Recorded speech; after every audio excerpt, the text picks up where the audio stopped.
आप देख रहे हैं समाचार एजेंसी ऑफ इंडिया में साइन न्यूज। नमस्कार दोस्तों, समाचार एजेंसी ऑफ इंडिया की साइन न्यूज में एक बार फिर आपका स्वागत है।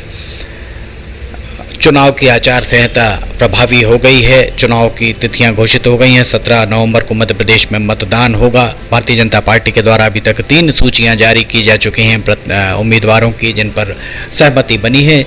बरघाट से कमल बसकोले पूर्व में ही प्रत्याशी घोषित हो चुके हैं। सोमवार 9 अक्टूबर 2023 को सिवनी से जो वर्तमान विधायक हैं भारतीय जनता पार्टी के, दिनेश राय के नाम पर सहमति बनी है। कार्यकर्ताओं में उत्साह से लवरेज कार्यकर्ता आपको दिखाई दे रहे होंगे। जगह जगह मिठाई बंट रही थी। जैसे ही सूची सोशल मीडिया पर सार्वजनिक हुई, वैसे ही फटाकों की आवाज़ से सिवनी गूंज उठा हो, मानो मिठाइयाँ बंट रही थी। कार्यकर्ताओं का उत्साह देखते ही बन रहा था। हम थोड़ा सा आपको पीछे लेकर चलते हैं। वैसे तो आज़ादी से अभी तक का इतिहास लिमटी की लालटेन में हमने आपको दिखाया था। अब हम 1977 से आपको इतिहास बताते हैं। प्रभा भार्गव भारतीय राष्ट्रीय कांग्रेस से जीती थी। 15,306 40% वोट, और उन्होंने पराजित किया था राजेंद्र गुप्ता जेएनपी पार्टी के। 12,670 मत मिले थे, 33%। 1980 में अब्दुल रहमान फारूकी कांग्रेस के विजयी हुए थे। 15,375 वोट उन्होंने लिए थे, 45% वोट मिले थे। कीरत सिंह बघेल भारतीय जनता पार्टी के पराजित हुए थे। 14,237 अर्थात 41% उन्हें वोट मिले थे। 1985 की अगर बात की जाए तो रमेश चंद्र जैन के द्वारा 22,692 वोट, 60% के लगभग वोट मिले थे। प्रमोद कुमार जैन भारतीय जनता पार्टी के थे, जो पराजित हुए। 8,906 अर्थात लगभग 22% वोट उन्हें मिले थे। 1990 की अगर बात करें तो महेश प्रसाद शुक्ला भारतीय जनता पार्टी के विजयी हुए थे, और उन्होंने 1990 में 30,955 वोट उन्हें मिले थे, और 47% उन्होंने मत प्राप्त किए थे। उन्होंने पराजित किया था ठाकुर हरवंश सिंह को। 24,869 वोट, 37% उन्हें वोट मिले थे। और 1990 के बाद कांग्रेस सिवनी में विजयी नहीं हो पाई। महेश प्रसाद शुक्ला जब विजयी हुए थे, उसके उपरांत 90 में वे विधायी मंत्री बने थे। सिवनी से विधानसभा से पहली बार मंत्री बनने का सौभाग्य अगर किसी को मिला है तो वो महेश प्रसाद शुक्ला सिवनी विधानसभा से। 1993 में महेश प्रसाद शुक्ला ने फिर एक बार विजयश्री हासिल की। वे भारतीय जनता पार्टी से चुनाव लड़े थे। 32,840 अर्थात 47% वोट मिले थे। आशुतोष वर्मा भारतीय राष्ट्रीय कांग्रेस के, उनसे पराजित हुए थे। उन्हें 28,421 41% वोट मिले थे। 1998 की बात करें तो नरेश दिवाकर विजयी हुए थे भारतीय जनता पार्टी के। 32,085 38% वोट मिले थे। आशुतोष वर्मा को उन्होंने पराजित किया था, और 25,570 31% वोट उन्हें आशुतोष वर्मा को प्राप्त हुए थे। 2003 की अगर बात करें तो नरेश दिवाकर दोबारा विजयी हुए। नरेश दिवाकर महेश शुक्ला 2 बार विजयी हुए, और दूसरे नरेश दिवाकर थे जो 2 बार सिवनी से विजयी हुए। नरेश दिवाकर ने 2003 में 53,312 46% वोट मिले, और राजकुमार खुराना को उन्होंने पटकनी दी थी। राजकुमार खुराना को 37,958 33% अर्थात लगभग 13% वोट कम मिले थे। 2008 में भारतीय जनता पार्टी की ओर से नीता पटेरिया विजयी हुई थी। 41,928 33% उन्हें वोट मिले थे, और उन्होंने पराजित किया था दिनेश राय मुनमुन को, जिन्हें 29,444 वोट 23% वोट मिले थे। इस समय कांग्रेस के प्रत्याशी तीसरे नंबर पर आए थे राजकुमार खुराना।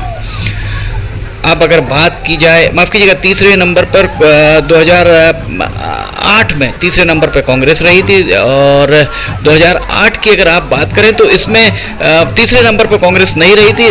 प्रसन्न मालू की जमानत जब्त हुई थी 2008 के चुनावों में। कांग्रेस की जमानत भी पहली बार जब्त हुई थी। समाचार एजेंसी ऑफ इंडिया की साई न्यूज़ के लिए अखिलेश दुबे की रिपोर्ट।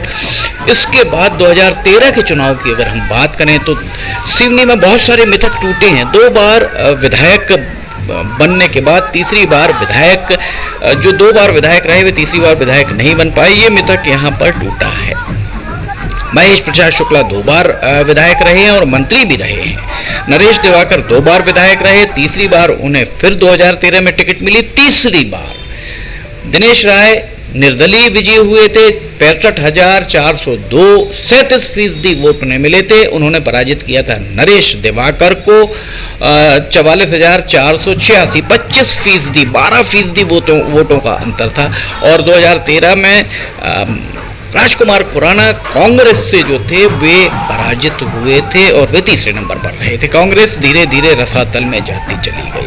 2018 की अगर बात की जाए तो 2013 में निर्दलीय लड़े दिनेश राय, भारतीय जनता पार्टी की टिकट पर चुनाव लड़े और उन्होंने 2018 में 99,576, 50% वोट हासिल किए थे भारतीय जनता पार्टी से। मोहन सिंह चंदेल कांग्रेस के पराजित हुए थे 77,568, 39% वोट मिले थे उन्हें।